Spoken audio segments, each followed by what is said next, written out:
નમસ્કાર, હું છું કૃપાલાલ. ખબર ગુજરાતમાં આપ સૌનું સ્વાગત છે. ગુજરાત માધ્યમિક અને ઉચ્ચતર માધ્યમિક દ્વારા આજે ધોરણ 10નું પરિણામ જાહેર થયું છે. ત્યારે વિદ્યાર્થીઓના દિવસ રાતના ઉજાગરા અને આખા વર્ષની મહેનતનો આતુરતાનો આજે અંત આવ્યો છે.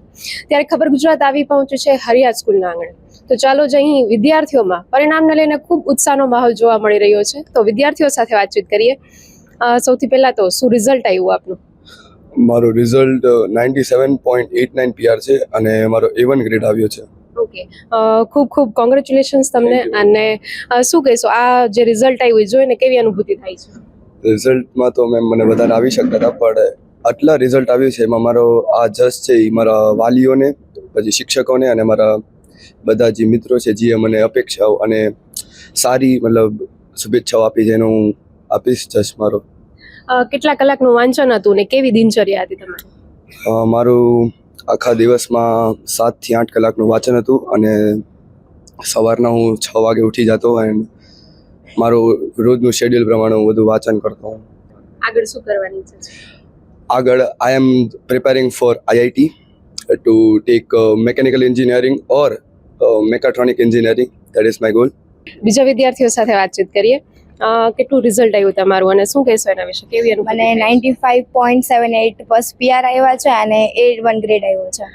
કોને શ્રેય આપો છો તમારા રિઝલ્ટ? આ બધો શ્રેય મારા વાલી અને અમારા ટીચર્સને આપવા માંગુ છું. કઈ પ્રકારથી તમે આખું શેડ્યુલ બનાવ્યું હતું ને કેવી રીતે મહેનત કરતા? એક દીનો ફિક્સ ગોલ રાખવાનો કે આજના દીમાં આટલું કમ્પ્લીટ કરવાનું ને એમાં કન્સિસ્ટન્ટ રહેવાનું, એમ નહીં કે એક દી કર્યું ને બીજે દી મૂકી દીધું.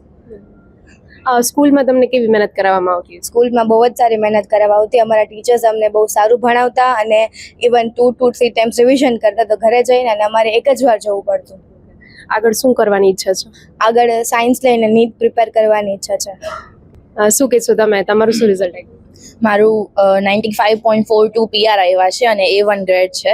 બહુ પ્રાઉડ ફીલ થાય છે. આજે જે આ રિઝલ્ટ આવ્યું છે ને, તમે આ જગ્યાએ છો તો કોને શ્રેય આપો છો? હું મારા ટીચર્સ, પ્રિન્સિપલ, પેરેન્ટ્સ, ઇવન જેટલા સ્ટાફ છે સ્કૂલના બધાને કે ભાઈ એ લોકોએ બહુ હેલ્પ કરી છે. અને હવે આપણે જોઈએ છે કે આ યરમાં જે લોકો છે બોર્ડમાં, તો એ સ્ટુડન્ટ્સને તમે શું કહેવા માંગો છો? એ લોકોને કહેવામાં આવે કે ભાઈ તમે બહુ બોર્ડને એટલું લેવો, તમે પણ એન્જોય કરો. 10th સ્ટાન્ડર્ડ બહુ ઇઝી છે. આ બધા ખાલી આપણે કહે છે હાર્ડ છે, બટ ઇટ્સ વેરી ઇઝી. એમ આ વખતે પેપર કેવા હતા? બહુ ઇઝી હતા. મારું નામ હેતવી સોરઠિયા છે. મારે 97.08 PR આવ્યા છે. મારો A1 ગ્રેડ છે. કેવી મહેનત કરી છે આખા વર્ષ દરમિયાન અને કેવી રીતે સ્ટડી આખું મેનેજ કેવી રીતે કર્યું વર્ષ? એટલે સ્કૂલમાં 6 કલાક ભણતી અને ઘરે આવીને બધું રિવિઝન ને બધું કરતી. ફર્સ્ટ ટાઈમ જે લોકો બોર્ડમાં છે, જે રીતે મેં કીધું એ પ્રમાણે, તો કાંઈ એવું ડર લાગે ખરો? અને પેપર્સ ક્યારે કેવા હોય છે? જ્યારે એક્ઝામ દેવા બેસો ત્યારે કેવું લાગે છે? એટલે નર્વસ થોડુંક થાય પેપર દેવા, પણ પેપર ઇઝી. આપણે મહેનત કરીએ તો ઇઝી લાગે પેપર. શું કરવાની ઈચ્છા છે આગળ કોમર્સ CA કરવાનો વિચાર છે. શું નામ છે તમારું ને શું રિઝલ્ટ આવ્યું છે? મારું નામ દિયા ટીમ્બડિયા છે અને મારું રિઝલ્ટ 98.14 PR આવ્યું છે. ઓકે, સરસ. ખૂબ ખૂબ શુભેચ્છા તમને. અને શું ઈચ્છા છે હવે આગળ કરવાની? IIT ની પ્રિપેરેશન. ઓકે, કેવી રીતે મહેનત કરી આખું વર્ષ? આખું વર્ષ આપણે મહેનત કરી અને પછી ટીચર્સ હતા અને બધો સ્ટાફ હતો અને ઉપરથી ઓલા મોક એક્ઝામ હોય અમારા સ્કૂલમાં, એટલે એને બહુ હેલ્પ કરી. અને બાકી સ્કૂલ સિવાય પછી 6 કલાક સિવાય એની સિવાય પણ મહેનત કરી. એટલે મારું નામ સ્નેહ સાંગાળી છે. મને 86.73 PR આવ્યા છે અને પર્સન્ટેજ મારા 82% છે. આખું વર્ષ એટલે આખું વર્ષ તો મહેનત નથી કરી, પણ છેલ્લે લાસ્ટ ટાઈમમાં જે 1 મહિનો હતો ત્યારે બધી મહેનત કરી છે. કોને શ્રેય આપો છો આજે રિઝલ્ટ સરસ આવ્યું છે? મારા ટીચર્સને, સ્કૂલને. ટીચર્સને શ્રેય આપો છો તો કેવી રીતે ભણાવતા હતી? શું સ્ટ્રેટેજી હતી એની? એટલે તે તો બધી સ્ટ્રેટેજી એની બધી સારી હતી. બધું સરખું સમજાવી દેતા, બધું ટાઈમ ટુ ટાઈમ રિવાઇઝ કરાવી દેતા. પેરેન્ટ્સ પણ આપણી સાથે જોડાયા છો તો તેમની સાથે વાતચીત કરીએ. શું કહેશો તમે એઝ અ પેરેન્ટ્સ, જ્યારે તમારા બાળકનું ખૂબ સુંદર પરિણામ આવ્યું છે તો કેવું લાગે છે? બહુ જ સરસ. ખૂબ મહેનત સ્કૂલની, ઘરની, ખાસ તો સ્કૂલની. સર આજ ફેરે જે 10 થી 11 એક્ઝામ લીધી છે, અમને એમ થયું કે બહુ થઈ ગયું. એમ એ પોતે એમ કે મમ્મી હવે કાંઈક કરે, તમે બહુ ટેન્શન ન દો અમને, અમે કરી લેશું, કે અમને આવડી ગયું છે. સ્કૂલમાં એટલી એક્ઝામ લીધી છે ને કે પ્રિપેર જ થઈ ગઈ હતી. શું કહેશું તમે સર, જ્યારે ખૂબ સરસ પરિણામ આવ્યું છે તો એક પેરેન્ટ તરીકે તમને કેવું લાગે છે? પેરેન્ટ્સ તરીકે તો બહુ જ મને સારું જ લાગે છે, કારણ કે મારો સન છે ને એ કેજીથી લઈને અત્યારે 10 સુધી આ જ સ્કૂલમાં છે, અને પહેલેથી જોતો હોય ઘણી ઉતાર ચઢાવ આવ્યા છે આ સ્કૂલમાં એના રિઝલ્ટમાં, પણ એવરી ટાઈમ ટીચર્સ હંમેશા એના રિઝલ્ટ પાછળ એટલી સખત મહેનત કરતા હોય છે કે મારા સનને છે ને છેલ્લે આ બકઅપ બહુ સારું કર્યું.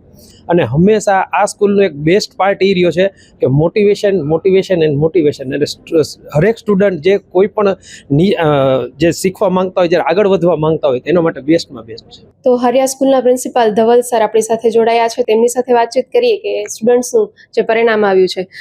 સર, 12થમાં પણ ખૂબ સરસ હરિયા સ્કૂલનું છે રિઝલ્ટ, અને જ્યારે આજે 10થનું રિઝલ્ટ જાહેર થયું છે તો એમાં પણ વિદ્યાર્થીઓએ મેદાન મારી લીધું છે, તો શું કહેશો તમે રિઝલ્ટ વિશે? 12th સાયન્સ અને કોમર્સનું જોરદાર રિઝલ્ટ પછી આ વખત ફરીથી અમારું 10th સ્ટાન્ડર્ડનું પણ એટલું જ સારું રિઝલ્ટ આવ્યું છે. હાર્ડવર્ક, ડેડિકેશન, કોન્સ્ટન્ટ ફોલોઅપ અને ટીચર્સ સ્ટુડન્ટ્સની સાથે દરેક પડે, આનું એક કમ્બાઇન્ડ રિઝલ્ટ છે. આજે અમારી સ્કૂલનું 98% રિઝલ્ટ આવ્યું છે, એન્ડ લાસ્ટ યર કરતાં અમારું લગભગ 3% રિઝલ્ટ વધારે સારું આવ્યું છે. અને વેરી પ્રાઉડલી અમે કહે છે કે આ વર્ષે અમારા A1 ગ્રેડ છે એ 7 હતા લાસ્ટ યર, એની જગ્યાએ 10 આવ્યા છે. અને A2 ગ્રેડમાં લગભગ ડબલ ડિફરન્સ આવ્યો, 16 હતા લાસ્ટ યર, આ વખત A2 ગ્રેડમાં 32 સ્ટુડન્ટ્સ છે. એટલે ઓવરઓલ રિઝલ્ટ એ બહુ સારું આવ્યું છે. મારા સ્ટાફ, સ્ટુડન્ટ્સ અને સ્પેસિફિકલી મારા બધા પેરેન્ટ્સ, અમે લોકો સ્કૂલમાં જેટલી મહેનત કરાવીએ એનાથી વધારે પણ એ લોકો ઘરે એની ધ્યાન દેતા હોય છે. So I really thank all the parents on this channel, અને બધા સ્ટુડન્ટ્સને મારા big congratulations. Oswal education trust, આખું ફેમિલી અને હરિયા સ્કૂલ ફેમિલી વતી હું બધાને અભિનંદન આપું છું.